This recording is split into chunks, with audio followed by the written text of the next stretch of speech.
Hello, this is Mike Evans, and I want to talk to you about Odessa, Ukraine. For more than a decade, we've been going to Odessa, Ukraine. We've been feeding Holocaust survivors, Jewish orphans. But as you know, this year, a war took place. The Russians have been bombing all of the east and the south of Ukraine. And in the last 24 hours, they've been bombing Odessa, around the clock, bombing Odessa. I want to tell you about the call I received. When the war broke out, the first call I received was from the rabbi of Odessa, the chief rabbi, asking us if we could urgently help get Jewish orphans out of Odessa. We did. And it was just the Lord, but we got those Jewish orphans out. As a matter of fact, I filled our Friends of Zion Heritage Center with Jewish orphans from Odessa, celebrating them and their lives and what's going on and helping them. So it's very special to me, Odessa. Now, we've been going into Odessa. We've created what we call City of Refuge in Odessa, where we set up storehouses to feed the starving people in the war zones. And we've been doing it since the war began. Today, as I'm talking to you, we have 20 tons of food, a 50-foot truck in Odessa right now as I'm talking to you, unloading the truck.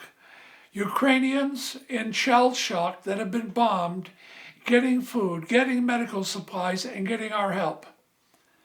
I urgently need your help to help Odessa. I want to talk to you about something right now. It's very hot in Texas right now. It's about 107, 106. How is it where you live? Imagine if you lived all summer with no air conditioning. That's what's happening in Ukraine.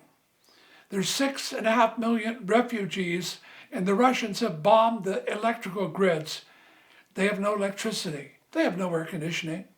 No matter how hot it gets, there's nothing they can do about it. And many of them are elderly, even Holocaust survivors. And it's going to get worse. Here's the problem. When the winter comes, it drops to 20 below zero in that part of Ukraine. Brutally cold. They will not survive without generators. They have no way of having electricity in so many of the towns and villages. And if we don't bring portable generators into that part of the region, they're going to die. There's no way they're going to live this winter. Imagine what it would be like to be a Holocaust survivor or even a child. No electricity all winter, no heat. No electricity all summer, no heat all winter. We're going back there with more food. Our next trip will be 60 tons of food. My son Michael will bring it in directly into the war zones, ministering to people.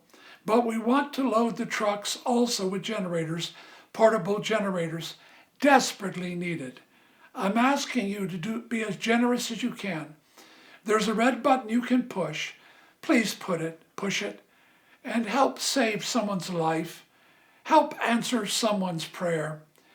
Millions of people, and a lot of the refugees are jammed in churches, in the Sunday school rooms, packed in the churches. A lot of them are sleeping in bomb buildings in the basements with absolutely nothing. Please be an answer to their prayers today. Love is not something you say. It's something you do. Mother Teresa told me that. Please do something right now. Be as generous as you can. Thank you.